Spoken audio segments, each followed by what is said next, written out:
नमस्कार, मैं हूं संजय शर्मा। आप देख रहे हैं 4PM न्यूज़ नेटवर्क। कभी कभी ऐसा होता है कि आपके दफ्तर में कोई ऐसा मेहमान आ जाए जिसके आने भर से आपके यहाँ खुशियाँ आ जाए। लगे कि कोई बहुत पढ़ा लिखा योग्य व्यक्ति आपके दफ्तर में आया है जिससे आप रोज़ कुछ सीखते हो। तो आज कुछ ऐसा ही नज़ारा मेरे ऑफिस में है। मैं रोज़ शो करता हूँ अभय दुबे जी का, वो दिल्ली में रहते हैं, मैं लखनऊ में रहता हूँ। रोज़ शो करते हैं, आप रोज़ शो सुनते हैं। लेकिन एक जगह व्याख्यान देने के लिए अभय जी लखनऊ आए थे, तो मैंने अनुरोध किया कि आप मेरे ऑफिस आइए और आज बातचीत करते हैं। क्या योग आदमी है अभय जी। जब मैं उनसे बात करता हूँ तो रोज़ कुछ ना कुछ सीखता हूँ। आप सोचिए, 35 से ज़्यादा किताबें लिखी हैं उन्होंने। देश का कोई राज नहीं है जहाँ पे उन्होंने व्याख्यान नहीं दिया। और दुनिया के ना जाने कितने देशों में घूमे हैं और क्या क्या संग्रह इकट्ठा किया। तो आज मेरे ऑफिस में है, आज बातचीत मेरे ऑफिस से। बहुत स्वागत है अभय जी। जो कहा है गाना भी था, आप आए बाहर आई, तो आपके आने से मेरे ऑफिस में सब लोग बड़े खुश हैं। अरे बहुत बहुत धन्यवाद संजय जी, आप क्यों शर्मिंदा कर रहे हैं। अभय जी, आप लखनऊ में एक जगह व्याख्यान देने आए। देश में तो आपने बहुत सारे जगह पे विश्वविद्यालयों में और बाकी जगह इस तरह के व्याख्यान दिए होंगे ना। देखिए, मैं पत्रकारिता, पॉलिटिकल एक्टिविज्म और एकेडमिक्स, इन तीनों दुनियाओं में एक साथ रहता हूँ।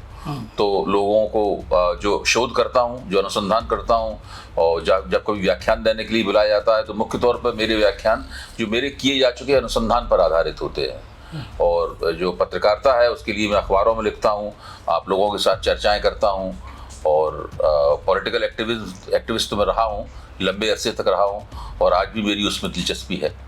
क्या गजब है। मैं दर्शकों को बता दूं कि अभय जी घर पे भी आए तो मेरी पत्नी गाना बहुत अच्छा गाती हैं। तो उसके बाद अभय जी ने एक से एक पुराने गाने किसने लिखे, किसने गाए, मोहम्मद रफ़ी ने कब कब क्या किया, मतलब फिल्मों की आपकी ऐसी अद्भुत जानकारी है। हम सोचते थे पत्रकारिता में ही आप डॉक्टरेट है, पत्रकारिता के मास्टर हैं, फिल्मों की जानकारी। देखिए, फिल्मों पे तो मेरी बहुत पुरानी रुचि है। न केवल मैं फिल्मों का बहुत ही उत्सुक दर्शक हूँ, बल्कि फिल्मों के बारे में सोचता भी हूँ और समाजशास्त्री दृष्टिकोण से उसके ऊपर विचार भी करता हूँ। मेरा मानना है कि फिल्मों का संसार एक ऐसा संसार है जो कि जो आपका यथार्थ तो नहीं होता, लेकिन आपके यथार्थ को बहुत प्रभावित करता है और आपके यथार्थ से बहुत प्रभावित होता है। तो फिल्मों की दुनिया तो अद्भुत और अनूठी दुनिया है, जिसमें फैंटेसी भी है, जिसके अंदर गीत है, इसके अंदर संगीत है, और जिसके अंदर हकीकत भी है। अच्छा, आप इतने सब व्यस्त रहते हुए तो आपने 35 करीब के आसपास किताबें, ये हम एक किताब लिखने की सोच रहे हैं, एक साल से 10 पन्ने नहीं लिख पाए, आप 35 किताबें लिख। देखिए, मनुष्य के पास बहुत समय होता है। मैं जो भी काम कर पाया अपनी जिंदगी में, लेकिन मैं ये नहीं कहता कभी कहा कि मैं बहुत व्यस्त हूँ। बहुत समय होता है। अगर आप अपना काम करते रहें और समय का सदुपयोग करना सीख लें तो आपके पास काफ़ी समय होगा और साथ में आप आराम भी कर पाएंगे। आराम भी कर पाएंगे। बिल्कुल। आप कर पाते हैं? आप दिन भर तो इस टीवी चैनल में, उस नहीं, मैं बाकायदा आराम करता हूँ और जितनी घरेलू जिम्मेदारियां हैं वो भी उठाता हूँ। और वैसे तो सभी पत्नियों की कुछ ना कुछ शिकायत रहती है, लेकिन मेरी पत्नी की शिकायत कुछ थोड़ा कम रहती है। सुना कि आप कुकिंग भी बहुत अच्छी कर लेते हैं। आज थोड़ा बहुत पॉलिटिकल बातों की जगह मैं आपके व्यक्तिगत इंटरव्यू, थोड़ा बहुत शौक है कुकिंग करने का, कुछ सीखने की कोशिश की है। और खासतौर से इसकी शुरुआत तब हुई जबकि जी टीवी पर संजीव कपूर का खाना खजाना आया करता था बहुत पहले, तो उसको मैं देखता था। तो मैंने उसको देखने के बाद एक आध बार नोट किया उन्होंने जो रेसिपी, यानी जो उन्होंने बताया कि कैसे कोई व्यंजन बनाया जाए, और उसको जब करके देखा तो मैंने पाया कि इसको किया जा सकता है। एक बार जब करने लगते हैं आपको तो फिर आत्मविश्वास पैदा होता है, फिर आप खुद भी सोच के करते हैं। फिर धीरे धीरे मैं करने लगा और दूसरों ने खा के कहा कि अच्छा बना है, तो उसमें और भी ज्यादा उत्साह पैदा हुआ। क्या इंसान है, आप यूनिवर्सिटी में प्रोफेसर हैं, आप बढ़िया कुक हैं, आपको फिल्मों की जानकारी है, आपने 35 किताबें लिखी हैं, आप लगातार अलग अलग टीवी चैनल पर जाते हैं, मेरे साथ रोज शो करते हैं और फिर कहते हैं कि मेरे पास समय है। ये कुछ जादू ऐसी बात कर रहे हैं आप? नहीं, ऐसी बात नहीं। सबके पास मेरे ख्याल से 24 घंटे होते हैं। इस 24 घंटे में ज़्यादा से ज़्यादा आप सोते हैं 6 घंटे या 7 घंटे, या बहुत ज़्यादा अगर सोते हैं तो आप 8 घंटे सोते हैं। काफ़ी वक्त होता है, ऐसी बात नहीं। आप बहुत से लोग अपना वक्त बर्बाद बहुत करते हैं।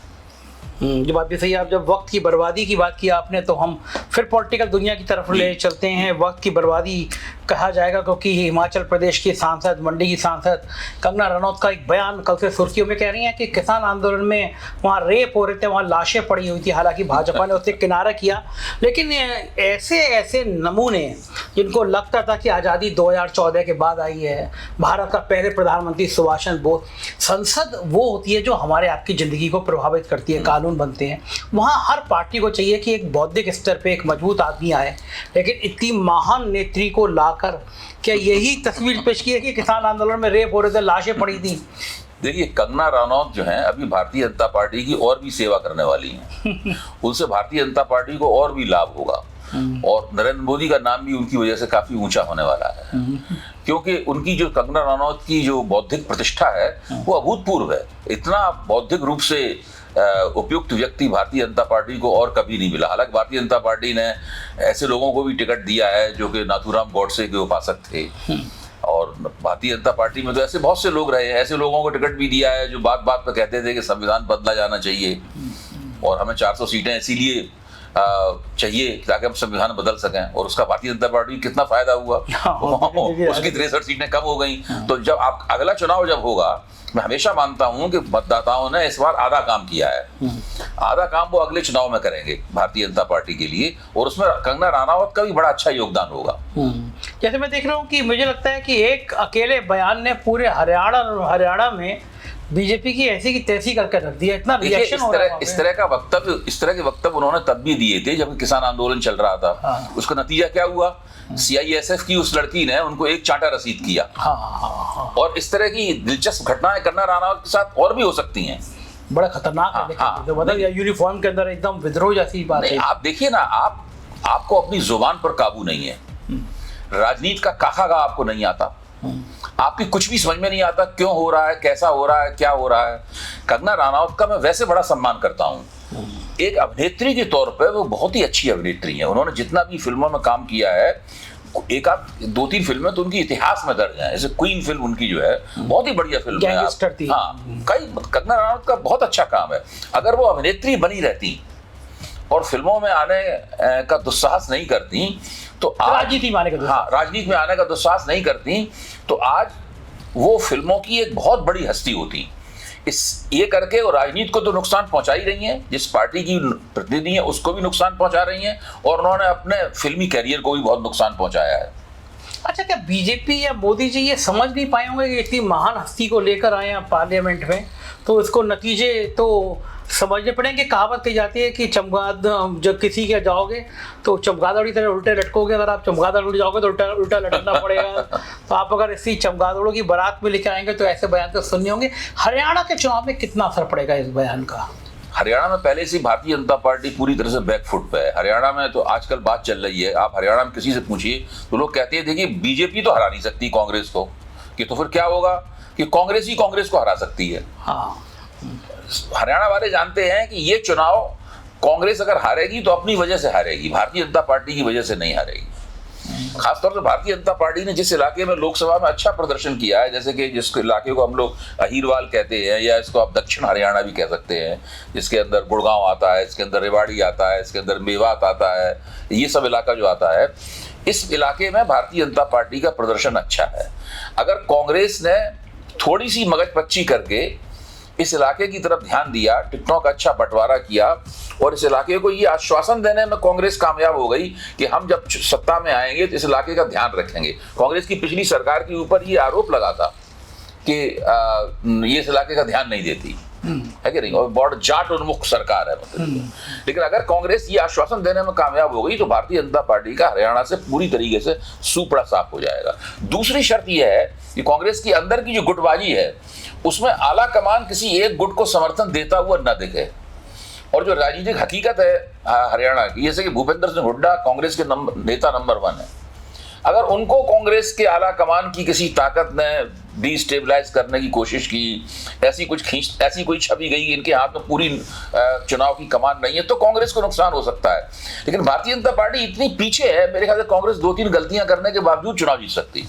और सबसे आपको लगता है मनोहर लाल खट्टर को हराना, सैनी को लाना, ये कोई फायदे रहा बीजेपी को या इससे और नुकसान हुआ, या खट्टर रहते तो ज्यादा नुकसान होता? देखिए, जब पहली बार 2014 का चुनाव जीतने के बाद हरियाणा में भाजपा ने चुनाव जीता था, तो बहुत अच्छा चुनाव जीता था भाजपा ने, पूर्ण बहुमत उसको प्राप्त हुआ था। हरियाणा की राजनीति में भी नई बात थी। एक तरह से भारतीय जनता पार्टी ने ये ऐलान किया था कि भाई जाटों का जो यहाँ प्रभुत्व है, उस प्रभुत्व की बजाय गैर जाट को भी हरियाणा की राजनीति के केंद्र में लाया जा सकता, और ये कोई अपने आप में बुरी बात नहीं थी। अब जैसे कि मान लीजिए उन्होंने इस बार नायब सिंह सैनी को, जो कि ओबीसी समाज से आते हैं, उनको मुख्यमंत्री बनाया। मैं इसको भी कोई बुरी बात नहीं मानता। भाई क्यों नहीं, हरियाणा के ओबीसी को, हरियाणा के पिछड़े वर्ग के किसी पुत्र को मुख्यमंत्री क्यों नहीं बनाया सकता? क्यों हर बार किसी जाट को ही बनाया जाए, हर बार किसी पंजाबी व्यापारी को ही बनाया जाए? लेकिन मोदी जी ने मनोहर लाल खट्टर को हरियाणा का जो मुख्यमंत्री बनाया, आज लोगों की समझ में आ रहा है कि वो एक गलती थी। वो एक गलती थी। मोदी जी अपने अहंकार में, क्योंकि बहुत लोकप्रिय नेता हैं, जिसको चाहे बना सकते हैं, जिसको चाहे बिगाड़ सकते हैं, उनको मुख्यमंत्री बनाए रहे। उनके नेतृत्व में जब दोबारा चुनाव हुआ, भाजपा को बहुमत नहीं प्राप्त हुआ, भाजपा को जोशी चौटाला के साथ मिलकर गठजोड़ सरकार बनानी पड़ी, लेकिन उन्होंने फिर उन्हीं को मुख्यमंत्री बना दिया। बाद में उनको हटाना पड़ा। 9.5 साल तक जो व्यक्ति हरियाणा का मुख्यमंत्री रहा, वो व्यक्ति भाजपा का चुनाव में चेहरा नहीं बनाया सकता। नसीब सिंह सैनी जो कुछ महीने से मुख्यमंत्री हैं, उसको भाजपा चेहरा बनाएगी नहीं, तो भाजपा के पास तो अब कोई है नहीं ना। मोदी जी है ना। हाँ, किसको? मोदी जी है। और मोदी जी को तो चेहरा बना के आपने लोकसभा का चुनाव लड़ा, वहां तो सीटें आपकी आधी रह गई। राज्यों में होता है, काम करते हैं, राज्यों में काम करते हैं। कहा तो ये जाता था कि मोदी जी लोकसभा में ज्यादा अच्छा काम करते हैं। हाँ। राज्यों के चुनाव में तो मोदी जी कई जगह हार, कर्नाटक में हार गए, दिल्ली में हार जाते हैं, बहुत जगह चुनाव हार चुके हैं मोदी जी। लेकिन लोग माना जाता था कि लोकसभा में वो दरअसल उनका जो वैल्यू एडिशन होता है भाजपा के लिए, वो लोकसभा में होता है। इस बार तो लोकसभा में भी वो कुछ नहीं कर पाए। तो फिर उनका भविष्य क्या होगा? अगर राज्यों में भी काम नहीं कर पा रहे हैं, लोकसभा में भी काम नहीं कर पा रहे हैं, तो फिर काम करेंगे? अगले 2 साल मोदी जी के राजनीतिक भविष्य को तय करेंगे। और अगर कांग्रेस ने ये विधानसभा चुनाव 2 साल में जो होने वाले हैं, इनको ठीक से लड़ा और भारतीय जनता पार्टी को हरा दिया, तो मोदी जी का राजनीतिक भविष्य, उनके राजनीतिक भविष्य का अंत हो जाएगा। उन्हें राजनीति से रिटायरमेंट ले लेना पड़ेगा। अगर वो नहीं रिटायरमेंट लेंगे, तो भारतीय जनता पार्टी के दफ्तर में लोग उनका गिरेबान पकड़ के पूछेंगे कि भाई आप जो दावा करते थे, उस हिसाब से हमें वोट क्यों नहीं मिलते।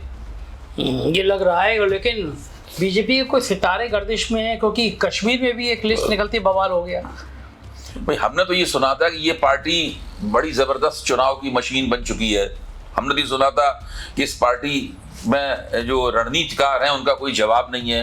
हमने तो ये सुना था कि ये पार्टी बड़ी अनुशासन प्रिय है। हमने तो ये सुना था कि ये कार्यकर्ता आधारित पार्टी है। लेकिन ऐसा कोई तो कुछ दिखाई नहीं पड़ता। भाई भाजपा चाहती थी कि पहले एक छोटी सूची जारी करे, लेकिन अचानक जादू के जोर से ये 40 से ज्यादा उम्मीदवारों की सूची कैसे जारी हो गई? फिर उसके बाद में उसमें बड़े बड़े नेताओं की सूची में नाम नहीं है, इससे मैसेज जाता है कि टिकट काट दिया गया। निर्मल सिंह जो उप मुख्यमंत्री रह चुके हैं, उनका नाम नहीं है उसमें। रविंद्र रैना जो भाजपा के प्रदेश अध्यक्ष हैं, उनका नाम नहीं है। एक और कोई बड़े नेता है, उनका नाम भूल रहा हूं, उनका नाम उनका नहीं है। आज सवेरे से टीवी में यही चर्चा चल रही है। अब सवाल इस बात का है, इससे वहां हंगामा मचा हुआ है। पहले से ही घाटी में तो कुछ भाजपा का है नहीं, ऊपर से आपने ये सब पूरा गड़बड़ा दिया। तो भारतीय जनता पार्टी ने अपने मौकों को जम्मू कश्मीर में इसके बाद से और भी ज्यादा कमजोर कर लिया है। अब जब भी उनकी सूची, जो भी चीज, देखिए ऐसे होने में जब आपकी साख खत्म हो जाती है, आपकी विश्वसनीयता कम हो जाती है, उसके बाद आप जो भी करते हैं, आपके कार्यकर्ताओं को भी यकीन नहीं होता, आपके स्थानीय नेता को भी यकीन नहीं होता, आपका जो मतदाता है वो खुद भी संदेह की निगाह से देखने लगता है आपको। जो उत्तर प्रदेश में इस वक्त भाजपा की हालत है, लगभग वैसी ही मिलती जुलती हालत धीरे धीरे वो जम्मू कश्मीर की भी कर ले रहे हैं। हाँ, ये जो लगातार उग्रवाद वहाँ बढ़ा है, अभी मोदी जी की शपथ लेने के बाद में ही 1.5 दर्जन सैनिक भारतीय सेना के बहादुर सैनिक शहीद हो गए हैं। मतलब बहुत बड़ी बात होती है कि 18 से 20 सैनिक शहीद हो जाएं। तो ये क्या, ये भी चुनाव में असर डालेगा मुद्दा? क्यों नहीं डालेगा मुद्दा? पिछली बार जब मेरी आपसे जम्मू कश्मीर की ऊपर बातचीत हुई थी, तो मैंने आपसे कहा था, देखिए नेशनल कॉन्फ्रेंस के साथ ही गठजोड़ करने वाले हैं। अगले दिन खबर आ गई, मेरे ख्याल उसी दिन हो गया था गठजोड़। हम लोग बात कर रहे थे, उसी वक्त गठजोड़ को अंतिम रूप दिया जा रहा था। अब उन्होंने गठजोड़ कर लिया है। इस गठजोड़ के बाद में घाटी में किसी और का जीतना तकरीबन नामुमकिन हो गया है। मतलब घाटी की जो सीटें हैं, उसमें आप समझ लीजिए पूरी तरीके से पीडीपी का भी सुपड़ा साफ हो जाएगा। 1 या 2 सीटों को छोड़ के वो जीत नहीं पाएगी। बहुत अच्छा लड़ी तो 5 सीटें जीत सकती है, उसकी भी मुझे उम्मीद नहीं है। भारतीय जनता पार्टी का वहां कोई मौका नहीं है। लेकिन मैं भाजपा की शरारत करने की क्षमता को कम करके नहीं आंक सकता हूं। मेरा मानना है कि भारतीय जनता पार्टी 15 से 25 के बीच में डमी कैंडिडेट वहां लड़ाने की योजना में काम कर रही है। मतलब एनसी और कांग्रेस का गठजोड़ गड़बड़ा जाए उसकी, तो ऐसे वोट कटवा जिसको भारतीय जनता पार्टी फाइनेंस भी करेगी और उनको लड़ाएगी भी, ताकि वो वहां का पूरा जो राजनीतिक संतुलन है उसको बिगाड़ दें। घाटी में उनकी योजना ये है। जम्मू में भाजपा का आधार है, जम्मू में भाजपा अधिकतम सीटें जीतने की कोशिश करेगी, लेकिन इस गठजोड़ के बाद कांग्रेस बहुत शक्तिशाली हो गई है। कांग्रेस का भी आधार है, कम से कम 2-3 ऐसे निर्वाचन क्षेत्र है जहां पर नेशनल कॉन्फ्रेंस का भी आधार है। तो जम्मू में भी उस भाजपा को बहुत अच्छा मुकाबला मिल रहा है। अगर इसने घाटी में ठीक से चुनाव जीत लिया इस गठजोड़ ने और वहां से 10-12 सीटें भी जम्मू से जीत ली तो बहुत आराम से सरकार बनाएंगे। हाँ, लग भी ये रहा है कि, और दूसरी एक और बात है, इन लोगों का मुख्य मांग ये है कि भाई पूर्ण राज्य का दर्जा दिया जाए। भाजपा जानती थी कि वो चुनाव जीत नहीं सकती, इसलिए लेफ्टिनेंट गवर्नर के अधिकारों को बहुत ज्यादा बढ़ा दिया गया, ताकि यहाँ की सरकार, जो हमारी सरकार तो बनेगी नहीं, दूसरी सरकार बनेगी, उसको हम काम नहीं करने देंगे। जाहिर है यही होगा। दिल्ली में हो रहा है। दिल्ली से भी ज्यादा बुरा होगा वहां पे। वो तो बॉर्डर स्टेट है, दिल्ली तो बॉर्डर स्टेट नहीं है, वहां दिल्ली से भी ज्यादा बुरा होगा। अब ये ऐसा करने पे, लेकिन अब जो वहां चुनावी इस मुद्दे पे हो रहा है और भाजपा भी इस मुद्दे का खंडन नहीं कर सकती। भाजपा तो दिल्ली को पूर्ण राज्य का दर्जा देने के लिए तो भाजपा ने वायदा नहीं किया कोई। हाँ। लेकिन कश्मीर को तो आप संसद में वायदा कर चुके हैं, अभी प्रधानमंत्री गए थे वो भी वायदा करके आए थे। तो अगर पूर्ण राज्य का इन्होंने दर्जा नहीं दिया 5-6 महीने में, तो वहां पूर्ण राज्य के दर्जे के पक्ष में जबरदस्त जन आंदोलन शुरू हो जाएगा और उसका नेतृत्व सरकार करेगी। और उसका दूसरी अन्य क्षेत्रीय शक्तियां भी करेंगी जो सरकार में नहीं है। भाजपा को छोड़कर बाकी सारी पार्टियां एक तरफ हो जाएंगी, भाजपा अकेली एक तरफ हो जाएगी। ये राष्ट्रीय और अंतर्राष्ट्रीय स्तर पर पूरी तरीके से अकेले पड़ जाएंगे ये लोग। और बहुत सेंसिटिव मुद्दा है कश्मीर, तो वैसे बहुत सेंसिटिव मुद्दा है कि सारी दुनिया में इनकी नाक कटेगी। इनको वहां पर पूर्ण राज्य का दर्जा देना पड़ेगा। जैसे ही पूर्ण राज्य का दर्जा वो देंगे वैसे ही लेफ्टिनेंट गवर्नर तो खत्म हो जाएगा। हाँ। राज्यपाल आ जाएगा और पुलिस वगैरह सब पूरी जो पूर्ण राज्य का मुख्यमंत्री होगा उसके अधीन हो जाएगी। तो भाजपा की गोट तो वहां पिटने के लिए अभिशप्त है। हाँ।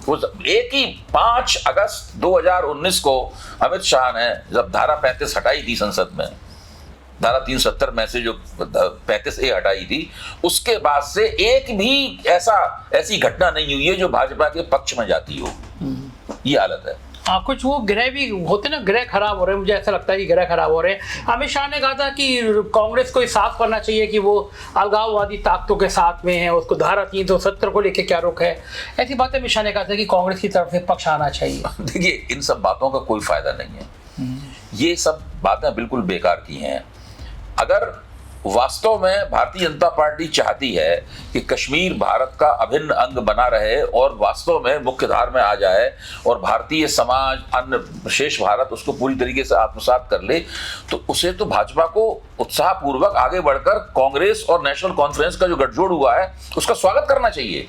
भाई, एक राष्ट्रीय पार्टी जिसकी पहले से कश्मीर में जड़ें हैं और नेशनल कॉन्फ्रेंस जो सबसे पुरानी, कश्मीर की सबसे पुरानी पार्टी, और जो अभी लोकसभा में जिसने दिखाया है कि भाई उसके पास कश्मीर में आधार है, उसका गठजोड़ तो कश्मीर के भारत की मुख्यधारा में आने के लिए बहुत फायदेमंद है। सही बात है भाई, एक राष्ट्रीय पार्टी है और एक क्षेत्रीय पार्टी। अगर भाजपा ये कल्पना कर रही है कि कश्मीर से क्षेत्रीय पार्टियां समाप्त हो जाएंगी और केवल भाजपा और कांग्रेस के बीच में टक्कर हुआ करेगी, तो वो मुगालते में है। वहां तो नहीं होगा। भाजपा को चाहिए कि किसी क्षेत्रीय पार्टी के साथ गठजोड़ करे वहां पे। जम्मू, देखिए, भाजपा का जम्मू में आधार है। अगर भाजपा किसी घाटी की क्षेत्रीय पार्टी के साथ गठजोड़ कर लेती है, तो पीडीपी के साथ तो गठजोड़ हो चुका है। हाँ। क्या नेशनल कॉन्फ्रेंस के साथ भी भाजपा का गठजोड़ रह चुका है? हाँ, अरे भाई, जब चंद्रबाबू नायडू एनडीए छोड़ना चाहते थे तो शेख फारूक अब्दुल्ला ने उन्हें मनाया था कि भैया मत छोड़िए। हाँ, अटल बिहारी वाजपेयी सरकार में तो वही तो है।